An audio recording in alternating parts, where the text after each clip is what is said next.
I'm your host, Doreen Steenland, and today I'd like to welcome our guest. Our guest today is Stefanie Hinman. We're going to talk about the nervous system a little and burnout, because burnout has been one of our themes, and we want to help these professionals to figure out how to calm that nervous system without having to leave medicine, right? So what is happening in our nervous system when we are experiencing burnout or even nearing burnout? Yes. So in my mind, what burnout is what happens to a person who lives in a state of sympathetic dominance for a long period of time. Mm, And by that, we're talking about how we have a sympathetic nervous system and a parasympathetic nervous system. It's like the gas pedal and the brake. So we need our get up and go. We need to get it to our jobs, do the things we have to do. Many of us work in high stress situations, high trauma, life and death situations. So we need a lot of get up and go. That's a lot of arousal for our bodies to have to process. We mhm, also need our break. That's that parasympathetic nervous system that we can apply when it's time to rest and digest. mm, And ideally, we're created to live in a state of parasympathetic dominance, meaning that most of the time we're in full access to our brain. We're being able to be relational, creative, problem solving. We can also sit with somebody, have empathy, have compassion. All those things require us to have the parasympathetic nervous system. But what happens is when we experience stress for a prolonged period of time and we don't have those, we call them resources because there are some internal resources, external resources, but basically they're skills, how to, I call it stop, drop, and roll. Stop, become aware of what's going on around us, how we're responding to it, apply the brakes. That's that drop into the parasympathetic nervous system, and then that roll back, which is that let's get the prefrontal cortex back online. Let's get our good thinking back online, our RCs, which is those relational circuits that help us attune with somebody and stay relational. So when we don't have those skills and we live in that prolonged period of stress, we begin to have breakdown. We mm. begin to have more disease. We have more mental um, disconnect, and we have a whole list of. Um, so I can read you a few of them. Okay, wait. Okay. Let's just pause there for a minute, because you said an awful lot already, and let's Okay. recap it for the people. So what's happening in our brain is that gas pedal is being floored all the time when they're in sympathetic dominance, really, and they're not getting the rest that they need internally. And over time, what you're saying is that that state of mind affects our bodies, and we might see it in symptoms, whether it's muscle tightness, stomach ache, pseudo chest pain, all of the physical ailments, backaches, all the things that we experience come from that chronic overload to the system. It's kind of like running your car full on without ever slowing down, right? And Right. that would damage the car, right? So Right. so what you're saying is we need to have more of that built-in rest, and that's actually the way we were created to function. If I'm understanding, that's what you're saying. Yes. Yes. Yeah. So Yes. what are some of those signs and symptoms that you have for us there on that list? So what people begin to experience is this like a mental checkout. They can be going through their day and recognize that they are either not really fully engaging with what the people who are in front of them. Their mind is wandering a lot. Mhm. Um, they're majoring in the minors is another one. Kind of getting stuck, that rumination, thinking about that one thing from the day and just not being able to release it. Um, Always feeling like you're playing catch up. Can't ever seem to get on top of that list of things you have to do. Um, like you said, the aches and pains when the gas pedal is in full engagement. your brain will send a message to release the stress hormones, that cortisol and adrenaline, the things that are to aid you to get up and go and do the things. When that is dumping chronically in your body without a time of rest, it can create all kinds of back pain. I think chronic back issues is a very common symptom. Yes. Some people report in the shoulders, but a lot of people in that low back. And that is because that is where that is dumping into the body. Digestion issues. So we call the parasympathetic nervous system rest and digest. That is when we share a meal. Our body needs to be in a state of relaxation and rest in order to fully digest that meal. And so when we never go into that state, we can have a myriad of digestion issues. Fatigue, increased anxiety, that amygdala can just get hyperactive, hypervigilant. Um, and then the amygdala begins to perceive dangers everywhere. And so that can create more anxiety. And then depression. Yeah. So sleep issues is another very, very common one that I see. And I say that's just because Amy is so aroused that it's like sleeping would be dangerous, because then we might miss something that could be a threat. And so it's the body just won't ever really allow yourself to go down into that deep REM sleep that we all need so much. Beginning to question, like, why am I doing what I'm doing? Is this really what I want to be doing?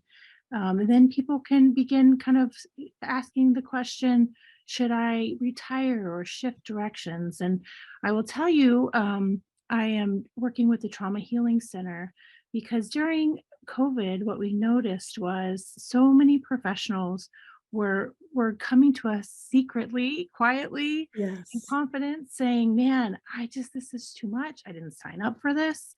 I'm so stressed. I'm so burned out. I'm not sleeping. Caseloads are doubling and my resources are shrinking. And so to that, I would just say, oh my goodness, we need you. Your job is so important. And if there is something that we can do to make it easier for you to do the thing that you are uniquely gifted and equipped to do, we will do it. And so that is kind of why we birthed a lot of the community care resources that we are currently working on, is to just resource um, our first responders, frontline workers, pastors, counselors, with all the internal and external resources they need to be able to do their jobs well, Yeah. even the stressful jobs. Yes. Oh, you are speaking my language. And so I love what you're saying about this chronic survival mode being like trauma. It is like we're functioning with trauma. Yes. And we all know when someone has experienced trauma, they're Dr. Daniel Siegel calls it the window of tolerance, right? It shrinks. There's not enough room to go through the ups and downs all day, right? Because it's a smaller space. So we become more impatient. We become, hyper aroused, hypo aroused quickly, very quickly, and we start snapping. And I think that's some of what you're talking about here. Being in that chronic state of survival mode, hypervigilance, and hyper arousal, really. Yeah. So how can we get ourselves to a place of what you call relaxed vigilance? Yes. So relaxed vigilance infers that when you have a stressful job, that is, you're dealing with life and death situations, you're dealing with high stress, you're dealing with trauma, you can't just relax, right? But you can be vigilant with a relaxed body.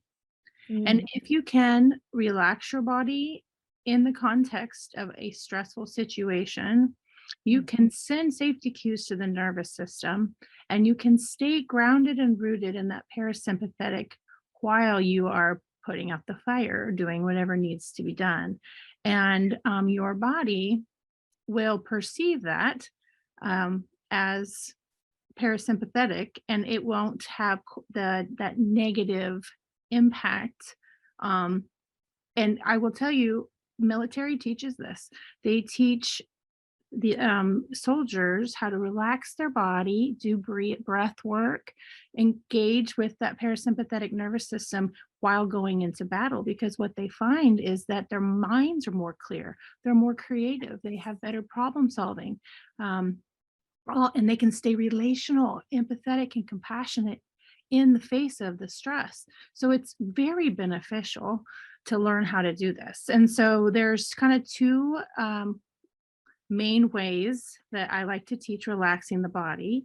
The first one is the breath work.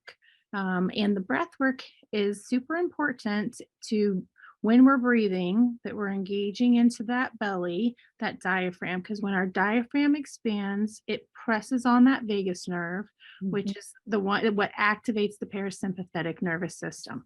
So when we can breathe in very deeply into our belly, and I have people often put one hand on their belly and one hand on their chest and breathe in and notice which hand rises. Because if we're doing shallow breaths up here, it's actually sending almost like a, that shallow breath sends a danger cue to the nervous system. And we want to stay away from that. So we want to breathe down into that belly, which sends a safety cue to that nervous system that it's safe to relax. Presses on that vagus nerve. And so that is that one. Apologize. And then the second important way of relaxing the nervous system is relaxing the body. So this one can be kind of tricky because people to varying degrees are able to kind of feel into their body. But the more you practice it, the easier that it gets. And so the main areas, as you said earlier, when we go into that sympathetic nervous system, the brain sends messages. Yes. And the blood flow goes into these major mass groups of muscles to prepare you to run or fight. So the shoulders, the core, the legs. A lot of times people will feel that sensation when their sympathetic nervous system kicks in of like a tingling in their legs. So I always say those are good muscles to focus on. So to really just imagine your shoulders and the muscles like melting as you breathe. And then your core, that area around all the way from the back to the front to the pelvic floor muscles, that whole core area, imagine it expanding and relaxing. So there's no muscle tension. And then I always say, just really like start at the feet and relax your feet, moving all up into your legs, relaxing your legs all the way up. And then that's called a body scan. So to breathe and to do the body scan is a quick thing. You can stop and take little mini breaks. I tell the story about when I'm a trauma therapist. And so at one point in my life, I had back-to-back sessions pretty much all day long. And I didn't realize the impact it was having on my nervous system. And then as I began to experience my own burnout symptoms and began experiencing a lot of secondary traumatic stress. Yes. So the definition of compassion fatigue is burnout plus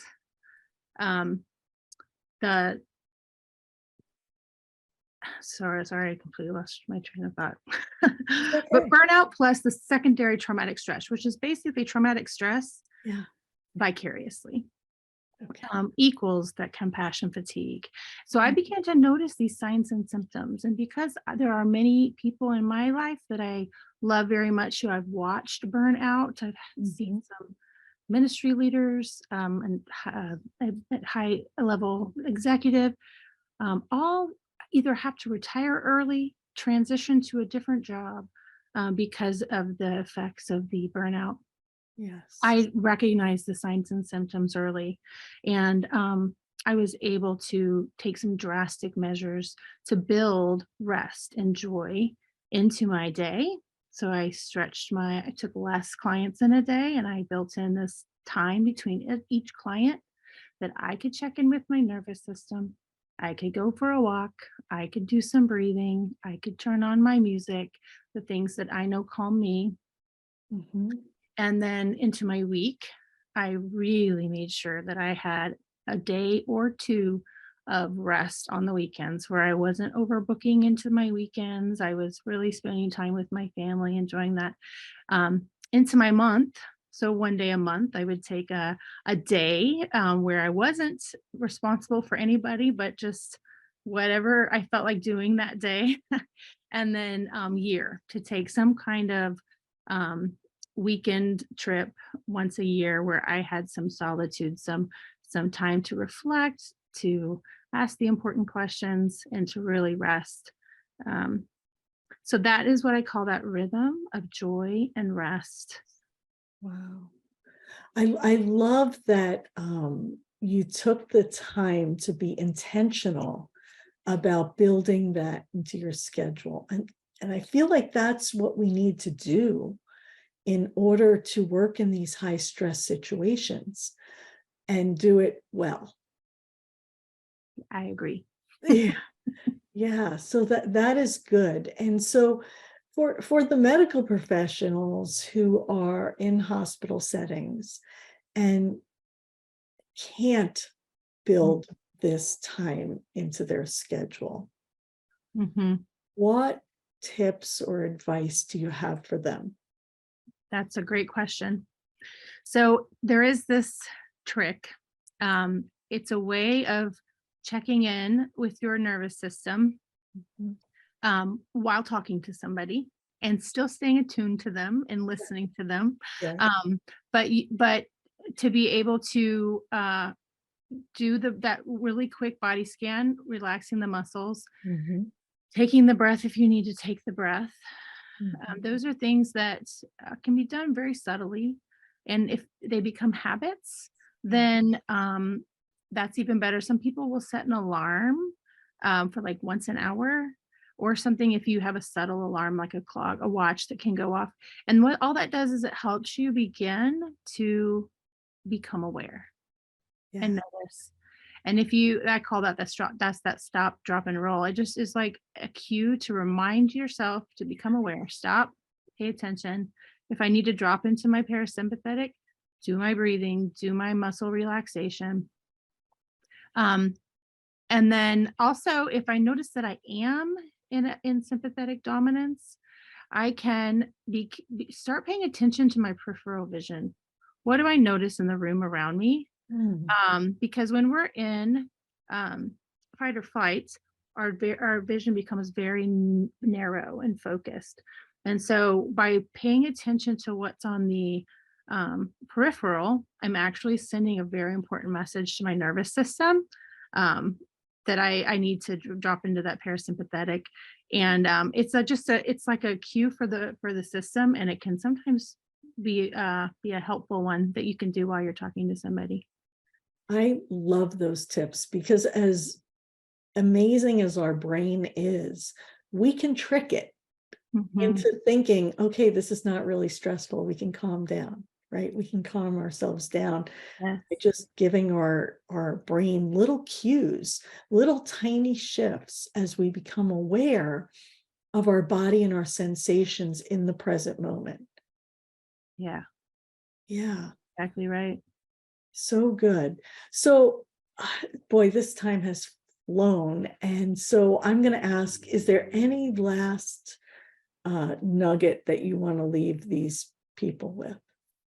Sure. So, um, we gave a link to our website that Yes. has on there two inventories. One of the inventories is for burnout. So it'll ask some questions. There's based on symptoms. And so it'll be a bit built in symptom list as well. Um, and then 1 for secondary traumatic stress. So if you score high on both of those, then you know you're at risk for the compassion fatigue. And then there is also a third sheet of paper that is best tips for building emotional resilience. So it will talk a lot about what we talked about here today, but then a few more things that would help somebody just begin to develop new habits Yeah. and ways of incorporating some things into your day that will help build emotional resilience and keep you out of burnout. Awesome. So good. And I love what you're saying about making this a habit. And when something becomes a habit, it means we practice it over and over again, right? We're doing this over and over again. And when we're first learning something, it takes intention, it takes us focus, and it takes our willingness to actually put this into practice till it becomes an automatic habit for Yes. us, right?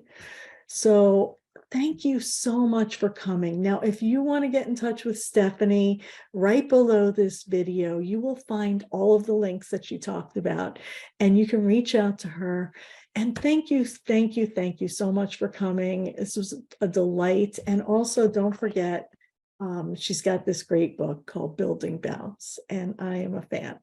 So thank you for coming, Stefanie. Thank you. It was fun to be with you. Thanks.